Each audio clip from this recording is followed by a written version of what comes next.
श्री राम दोस्तों, भगवान श्री राम को रामचंद्र जी क्यों कहा जाता है, जानिए। मर्यादा पुरुषोत्तम भगवान श्री राम को सनातन संस्कृति का आधार माना जाता है। भगवान श्री राम विष्णु जी के अवतार हैं। रामचंद्र जी रामचरितमानस के अनुसार भगवान श्री राम के शासनकाल को राम राज्य कहा जाता है। भगवान श्री राम ने अपने जीवन काल में हमेशा एक न्यायप्रिय और प्रजाप्रिय राजा की तरह शासन किया। भगवान श्री राम ने हमेशा रघुकुल रीति सदा चली आई, प्राण न जाए पर वचन न जाए के आधार पर अपना कार्य कर्तव्य निभाया है। इसी कारण अपने पिता राजा दशरथ के कहने पर राज धर्म और वचन के पालन के कारण भगवान श्री राम 14 वर्ष के वनवास पर भी गए थे। अपने जीवन काल में भगवान श्री राम ने अपने वचन और धर्म को हमेशा अपने स्वार्थ से ऊपर रखा है। हम सभी भगवान श्री राम को सिया वर विष्णु अवतार रघुनंदन मर्यादा पुरुषोत्तम भगवान राम और श्री रामचंद्र जी के नाम से जानते हैं। भगवान श्री राम के इन सभी नामों के पीछे कोई ना कोई पौराणिक कथा आवश्यक जुड़ी हुई है। हम जानेंगे कि भगवान श्री राम को रामचंद्र जी कहने के पीछे की कौन सी कथा है और क्या है। अयोध्या नगरी में हुआ था कि श्री राम का जन्म अयोध्या नगरी में हुआ। चैत मास की नवमी तिथि को मर्यादा पुरुषोत्तम प्रभु श्री राम जन्मे थे। अयोध्या नगरी में ऋषि वशिष्ठ जी के आश्रम में राजा दशरथ और रानी कौशल्या का विवाह हुआ था। राजा दशरथ के कोई संतान नहीं थी, इसलिए उन्होंने ऋषि वशिष्ठ से पुत्र प्राप्ति के लिए यज्ञ करवाया। यज्ञ के प्रभाव से राजा दशरथ को 4 पुत्र पैदा हुए। सबसे बड़े पुत्र का नाम राम, दूसरे का लक्ष्मण और तीसरे का भरत और चौथे का शत्रुघ्न था। भगवान राम का जन्म चैत मास के शुक्ल पक्ष की नवमी तिथि को हुआ था।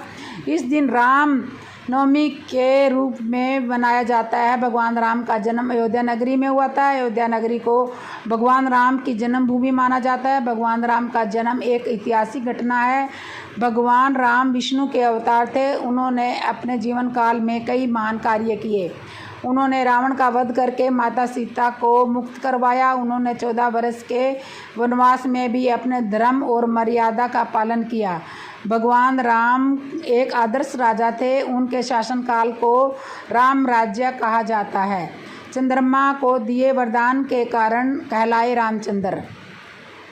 भगवान विष्णु के धरती पर श्री राम रूप में जन्म लेने के कारण सर्वलोक के देवता बहुत प्रसन्न थे। इसी कारण जब अयोध्या नगरी में दशरथ के पुत्रों के जन्म का उत्सव मनाया गया, तब भगवान सूर्यदेव अस्त होना ही भूल गए और अयोध्या नगरी में रात ही नहीं हुई। रात ने भगवान विष्णु से कहा कि मुझे आपके राम रूप के दर्शन करने हैं। तब विष्णु जी ने सूर्यदेव से अस्त होने की प्रार्थना की। जब अयोध्या नगरी में रात हुई, तब रात ने भगवान श्री राम से कहा कि सूर्यदेव के कारण मुझे देरी से आपके दर्शन करने का सौभाग्य प्राप्त हुआ है। भगवान श्री राम ने इस देरी के फलस्वरूप रात को वरदान दिया कि इस जन्म में उनका रंग रात के रंग की तरह ही रहेगा।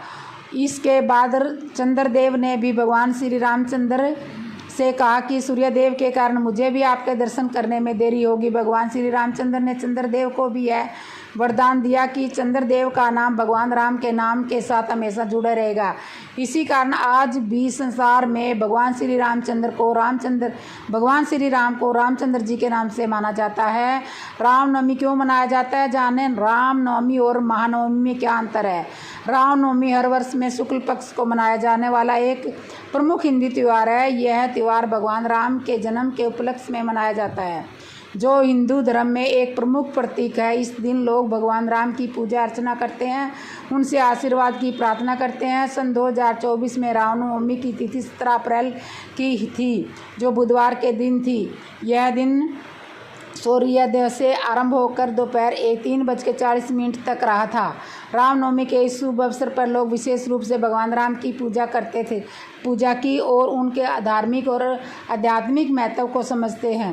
रामनवमी का इतिहास। रामनवमी एक महत्वपूर्ण अवसर है जो हिंदू धर्म में विशेष महत्व रखता है। इसे भगवान राम की जयंती के रूप में मनाया जाता है, जो रावण के अत्याचारों को समाप्त करने और धर्म की स्थापना करने के लिए जिम्मेदार थे। रामनवमी के त्यौहार पर हिंदू भक्त भगवान राम की पूजा करते हैं और उनकी कहानियों का पाठ करते हैं। इसी प्रकार माँ दुर्गा की पूजा का भी अत्यंत महत्व है और भगवान राम को भी लंका पर विजय प्राप्त करने के लिए माँ दुर्गा का आशीर्वाद प्राप्त हुआ था। इसलिए चैत्र मास की नवरात्रि के समापन के बाद रामनवमी का त्यौहार आता है, जिसे भगवान राम के जन्म और माँ दुर्गा की पूजा के साथ सम्मानित किया जाता है। हर साल चैत्र मास के शुक्ल पक्ष की नवमी को रामनवमी का त्यौहार मनाया जाता है। इसी दिन भगवान राम का जन्म हुआ था, जो धर्म की रक्षा के लिए अवतरित हुए थे। इस दिन भगवान राम की पूजा की जाती है और उनके अवतार को याद किया जाता है, जिससे धार्मिक उत्साह बढ़ता है। रामनवमी के इस महत्वपूर्ण दिन पर लोग विभिन्न धार्मिक कार्यक्रम करते हैं और प्रारंभिक रूप से सजते संवरते हैं, जिससे एक आनंदमय और धार्मिक माहौल बनता है। रामनवमी और महानवमी में क्या अंतर है? रामनवमी और महानवमी दोनों ही हिंदू धर्म के महत्वपूर्ण त्यौहार हैं, लेकिन इनमें मतभेद है।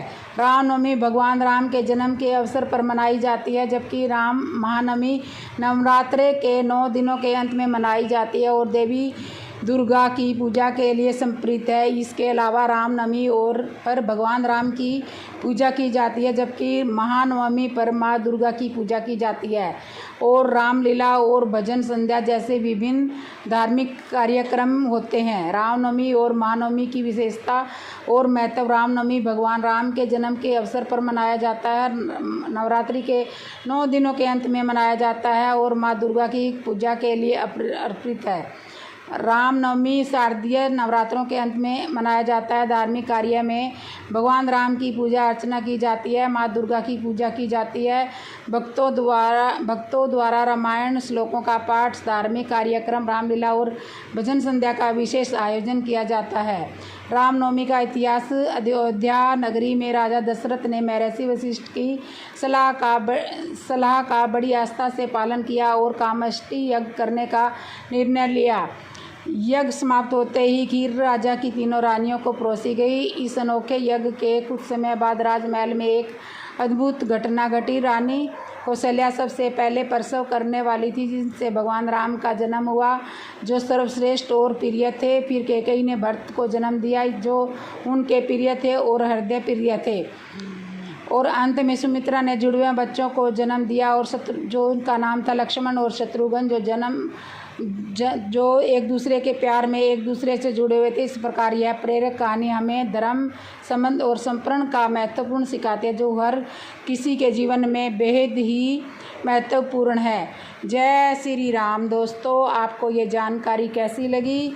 अगर अच्छी लगी हो तो वीडियो को शेयर करना, कमेंट करना, लाइक करना और चैनल को सब्सक्राइब करना ना